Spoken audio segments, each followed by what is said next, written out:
Mun leikkauspöydälle tuotiin yksi tyyppi, joka oli tehnyt mulle fyysistä ja henkistä väkivaltaa. Eikä.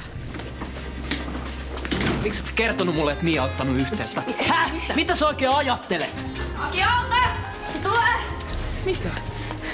Se tulee mun perässä joka paikka. Se lyö ja potkii. Sitten se sanoo, että se tykkää musta ja haluaa mennä mun kanssa sänkyyn. Jätä se sitten. Mulla on ihan sama, mitä sä teet, kun kukaan saa tietää, että mä oon sun lapsen isä. Mäkin jo luulin, että mä en voi sellaista saada. Sitten kävi vahinko. Hei, katohan mitä toi sun vahinko on tehnyt. Ei hemmetti. Sehän on kääntynyt ympäri. Hanna! Hei Hanna! Hei. Oi, kivasti menee. Oikein hyvin. Hei, täällä ollaan. Halo täällä.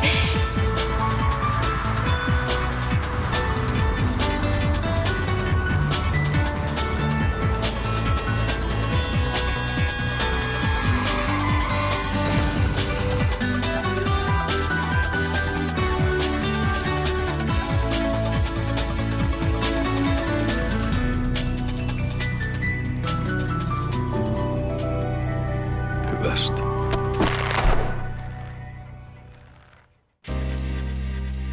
Ja kun mitään ruumistakaan ei ole, niin miten sä sit voi uskoa, että joku on kuollut? Mitä sä oot heistä? Käsusta. Ihaks totta. Heippa. No, entäs nämä? Niin. Mä soitan Nikolle. Se saa itse kertoa, miksi se on häipynyt. Sä voisit kuitenkin vastata mulle.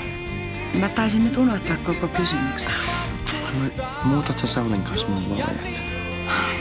Markus, me puhutaan niin paljon, me toimitaan niin kauhean vähän nyt. Hei, pitäisikö odottaa vielä? Odottaa mitä? Jotain toista hetkeä.